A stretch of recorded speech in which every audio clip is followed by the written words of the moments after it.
Hello दोस्तों, नमस्कार। स्वागत है आपका स्टेनो मास्टर में। आज आप लोगों को स्टेनो से रिलेटेड जितनी भी बातें हैं वो सारे कन्फ्यूज़न आज आपके दूर हो जाएंगे। तो आप इस वीडियो को पूरा देखें। हो सकता है आप कहीं भी छोड़ देंगे, अगर आगे बढ़ा देंगे तो आप चीज़ों को नहीं जान पाएंगे कि कौन सी गलती कहाँ पर क्या कर देते हैं। तो इसलिए इससे बने रहिए। चलिए स्टार्ट करते हैं। तो स्टेनोग्राफ़र पहला है क्या? स्टेनोग्राफ़र के बारे में जानते हैं कि स्टेनोग्राफी है क्या। स्टेनोग्राफ़र ये होता है कि हम जो बड़ी स्पीचेज़ होती हैं जो जल्दी जल्दी बोलते हैं, जैसे हमारे पीएम नरेंद्र मोदी जी, और जो बहुत से होते हैं जैसे बड़े बड़े जो ऑफिसर होते हैं इनके साथ डीएम लगा होता है, ठीक है, इनकम टैक्स, सेल टैक्स, तो इन सब के साथ जो लगे होते हैं इन्हीं का काम होता है। जैसे हाई कोर्ट है, इन सब में जो लगे रहते हैं, जो देखा होगा आप टाइप करते हैं, पहले उसको स्टेनो में लिखते हैं, अपनी भाषा में लिखते हैं, फिर इसके बाद उसको टाइप करके दे देते हैं। केवल स्टेनो का काम इतना होता है कि जो स्पीच बोली जाती है उसको क्या करना है, उसको लिखना है अपनी भाषा में, और इसके बाद उसको टाइप करके हिंदी में दे देना या इंग्लिश में टाइप करके दे देना। केवल इतना काम होता है और कोई काम नहीं है इसका, ठीक है। लेकिन आजकल क्या हो गया है, आज थोड़ा सा ये है कि जिस ऑफिसर के साथ आप होंगे उसका थोड़ा सा काम संभालना है, ठीक है, यही सब है और कुछ नहीं है इसमें। बहुत अच्छी नौकरी है। अखबार में भी, और जैसे सरकारी में कोई दिक्कत नहीं हो पा रहा है तो अखबार में, आपके प्राइवेट संस्था में, बड़ी बड़ी जॉबों में ये जो है मांगी जाती है, ठीक है। चलिए स्टार्ट है। और इसमें 12वीं पास होना बहुत ज़रूरी है। अगर आप 12वीं पास नहीं है तो फिर दिक्कत है। और इसमें आयु सीमा 18 से लेकर 27 तक होती है करीब, ठीक है। और इसके बाद आप कोशिश करिए कि अगर एक सर्टिफिकेट मिल जाता है ITI का या पॉलीटेक्निक का या किसी निजी संस्था से, तो आप वो बनवा लीजिए, वो सही रहता है, ठीक है। इसके बाद जो है इसमें जो जॉब मिलती है वो SSC, पार्लियामेंट रिपोर्टर, ASI, और अखबारों में बहुत जगह जॉबें इसकी हैं, ठीक है। तो आप लोग एक काम करेंगे कि जितनी भी तैयारी है आप ज़रूर करिए। SSC की करीब 27-28 साल तक एज मांगते हैं, 27 तक मांगते हैं। तो आप लोग इसको, पहले इंटर पास हुए हैं तो पहले इसको आप तैयार करिए। SSC स्टेनो निकालने की पूरी कोशिश करिए। अगर आपके अच्छे नंबर आ जाते हैं तो ग्रुप C से आप स्टेनो में भर सकते हैं। ग्रुप C से मतलब आपका क्वालिफाई हो जाएगा, 100 वर्ड पर मिनट के हिसाब से मांगेगा, और आपका केंद्र सरकार के अंतर्गत मिनिस्ट्री में आपका हो जाएगा और दिल्ली में ही सिलेक्शन होगा आपका, ठीक है। और जो ग्रुप D होता है उसमें 80 वर्ड पर मिनट मांगते हैं, और उसमें केंद्र सरकार के अंतर्गत ही कोई विभाग दिया जाता है, ठीक है। चलिए, और इसके बाद बताते हैं, अगर आप मेहनत करेंगे, ठीक है, अगर आप मेहनत करेंगे तो धीरे धीरे स्पीड आपकी बढ़ जाएगी। शुरुआत में आउटलाइन बनाने की बिल्कुल कोशिश ना करें कि शुरुआत में ही आउटलाइन बना दें। गुरु का कहना ज़रूर माने। इसमें यह है कि आप गुरु से सीखें। पहले आप क्या करें कि आप जब जो सर बताते हैं उसको फॉलो करिए कि कैसे कहाँ क्या लाइन बनानी है, कैसे क्या करना है। तुरंत कट मत बनाइए, तुरंत उसको कम करने की कोशिश मत करिए। शुरुआत में पूरी आउटलाइन बनाइए, इसके बाद धीरे धीरे उसको कम करिए, ठीक है। इसमें प्रैक्टिस के बाद ही स्पीड बढ़ती है। आप ये सोचेंगे शुरुआत में स्पीड बढ़ा लेंगे तो स्पीड नहीं बढ़ा पाएंगे। आपको कड़ी मेहनत और बहुत प्रैक्टिस के बाद ही स्पीड बढ़ती है। आप लोग ये ध्यान रखिए, ठीक है। जैसे इसमें आपके एरर के बारे में देखिए आप लोग एरर कैसे ना करें, तो इसके बारे में लिखा हुआ है, आप लोग पढ़ भी सकते हैं कि ज़्यादा शॉर्टकट ना ढूंढें। हम लोग हर चीज़ में, हम लोग को लगता है स्टेनो हम सीख रहे हैं, हर चीज़ का शॉर्टकट ढूंढ लें, ठीक है। तो आपको शॉर्टकट नहीं ढूंढना है, ठीक है। और अगर ज़्यादा से ज़्यादा आप शॉर्टकट ढूंढेंगे तो आप भटक जाएंगे, ठीक है। अतः शॉर्टकट ना ढूंढें, ठीक है, वो दिक्कत करेगा आपको। एक किताब ले लीजिए, चाहे पेटमैन है, चाहे कोई भी है, ऋषि प्रणाली है, जो भी आप सीख रहे हैं वो ले लीजिए, और गुरु की मदद से उनकी सुने और उनके अनुसार ही उसको पहले ख़त्म करें पूरी, ठीक है। आउटलाइन पूरी बनाएं, उसको बीच में ना छोड़ें। आउटलाइन जितनी भी हैं, शब्द चिन्ह जितने भी हैं, आउटलाइन का मतलब शब्द चिन्ह जितने भी हैं उतने सभी प्रैक्टिस करिए। आउटलाइन पहले, पूरे आउटलाइन जितने भी शब्द चिन्ह हैं उनको पहले बना लीजिए, उनको सीख लीजिए, इसके बाद अप्लाई करिए, ठीक है। वोवेल का प्रयोग करने से परहेज ना करें। वोवेल जो है उसमें कभी भी काट छाट बिल्कुल मत करिए, उसको वोवेल को पूरा रखिए, उसमें कोई भी चूक ना हो। सभी और जितनी भी आउटलाइन है उसमें कोना थोड़ा अंतर जरूर होना चाहिए कि हम जान पाए, क्योंकि हम पढ़ते हैं, पहले हमको करना क्या है।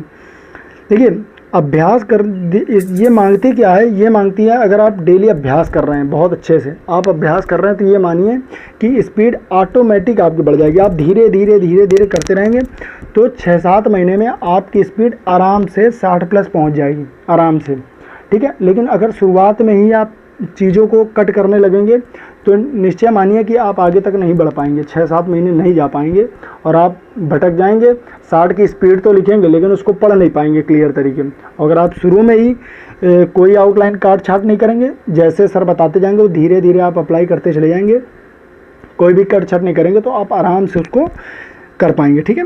और इसमें एक काम करेंगे, तेज़ भागने का प्रयास ना करिए। उसमें क्या करिए, पहले बेसिक करिए, बेसिक बना लीजिए। इसके बाद बेसिक जब कंप्लीट हो जाए, बुक पूरी कंप्लीट हो जाए, तो उसमें 5 लाइन खींचिए।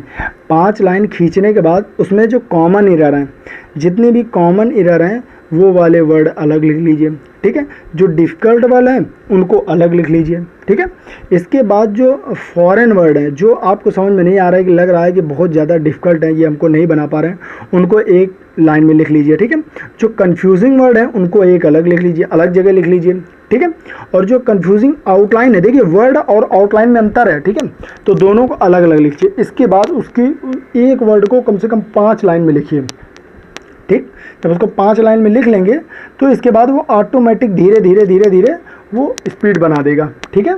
तो आप लोग ये चीज़ ध्यान रखेंगे कि आउटलाइन कैसे बनानी है, कैसे क्या प्रैक्टिस करनी है। आप लोग धीरे धीरे धीरे धीरे उसकी प्रैक्टिस करिए, ठीक है। और आप लोग अब आपको बताते हैं कि स्टेनो में आप लोगों को लिखना कैसे, जब आपकी स्पीड आ गई 80 वर्ड पर मिनट के हिसाब से आ गई है, 60 वर्ड पर मिनट के हिसाब से, अब आपको करना क्या है? तो अब आपको करना क्या है, वहाँ आपको सिंपल है। जैसे मान लीजिए हमने आपको स्पीच बोली, पूरी स्पीच बोल दी। अब आपको क्या करना है, स्पीच बोलने के बाद आपको ये नहीं कि आप उसकी हिंदी ऊपर लिख रहे हैं, हिंदी बिल्कुल नहीं लिखनी है, ठीक है। आपकी स्पीड बन गई तब की बात बता रहे हैं, स्पीड बन गई। अब सर ने कोई डिक्टेशन बोली, आप उसको लिख लिया आपने डिक्टेशन लिखने के बाद उसकी जो है उसको पढ़िए पूरा। डिक्टेशन जैसी लिखी है स्टेनो में वैसी ही आपको पलट के पूरी पढ़नी है, ठीक। जहाँ जहाँ आपको दिक्कत हो रही है उसको बोलते हैं आउटलाइन, वो अलग कर दीजिए, उसको साथ में लिखते जाइए हिंदी में या इंग्लिश में, ठीक है। उसको आप अपनी तरफ से बनाने का प्रयास करिए, 2 से 3 बार बनाने का, कितना शॉर्ट बना सकते हैं ताकि आप पढ़ लें। इस तरीके बनाइए ताकि आप पढ़ लें उसको, जल्दबाजी में लिख के और पढ़ भी लें उसको। इस तरीके उसको बना के प्रैक्टिस करिए। अगर नहीं बना पा रहे हैं, आपको लग रहा है कि सर बेटर बना देंगे, है ना, जब नहीं बना पा रहे हैं तो आप सर से पूछिए, फिर सर आपको बताते हैं, उसकी प्रैक्टिस करिए। फिर इसके बाद जब वो हो जाए, वो आउटलाइन बनाना आ जाए, तो फिर से अगेन एक बार वो प्रैक्टिस करिए, फिर आप वो स्पीड के साथ लिख जाए, फिर इसके बाद पूरी हिंदी पढ़ लीजिए। इस तरीके आप डिक्टेशन करिए, धीरे धीरे धीरे धीरे आपकी स्पीड कैसे 80 से 120 140 हो जाएगी, आपको पता भी नहीं चलेगा। ये इसका पूरा प्रोसेस होता है। स्टेनो शॉर्टहैंड और एक है, स्टेनो शॉर्टहैंड जो होती है वो यूट्यूब से पढ़ना बहुत आसान है कि यूट्यूब से मैंने ये कर लिया, यूट्यूब से मैंने वो कर लिया। डिक्टेशन जो होती है वो डिक्टेशन हमेशा एकाग्र मन से की जाती है, ठीक है। अगर थोड़ी सी व्यवधान आ गई तो उसमें दिक्कत हो सकती है, इसलिए आप लोग कभी भी इसको करिए तो हमेशा केयरफुल होकर करिए कि हमें एक भी वर्ड छूटना नहीं चाहिए। जैसे उसके है तो उसको नहीं पढ़ना है, उनके है तो उनको नहीं पढ़ना है। छोटी छोटी एरर इसका ज़रूर ध्यान रखिए।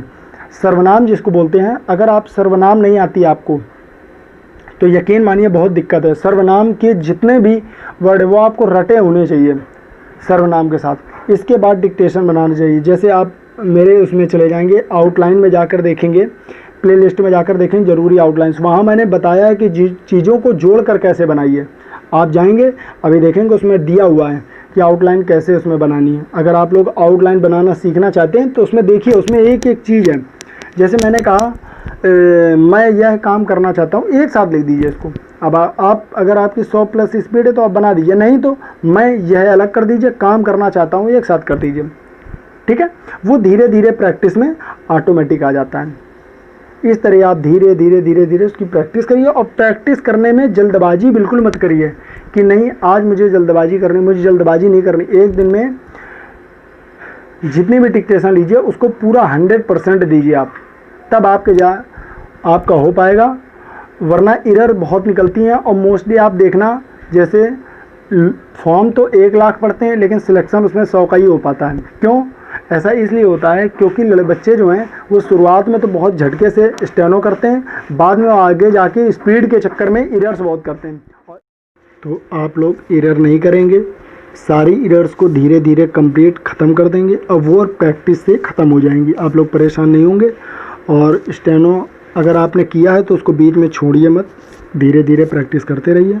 और आप ये YouTube चैनल जो स्टेनो मास्टर है, इसमें आप मेरे चैनल में जाकर जितनी संपादकी है, महत्वपूर्ण संपादकी दी हुई है जो कि पेपर से दी हुई है, सभी पेपर से ही दी हुई हैं। हर टॉपिक को इसमें टच किया गया है, चाहे आप कोई भी टॉपिक करंट में ले लीजिए या पास्ट में लीजिए, सारे टॉपिक्स में टच किए गए हैं। आप लोग करिए और कोई दिक्कत है तो आप मुझसे पूछिए।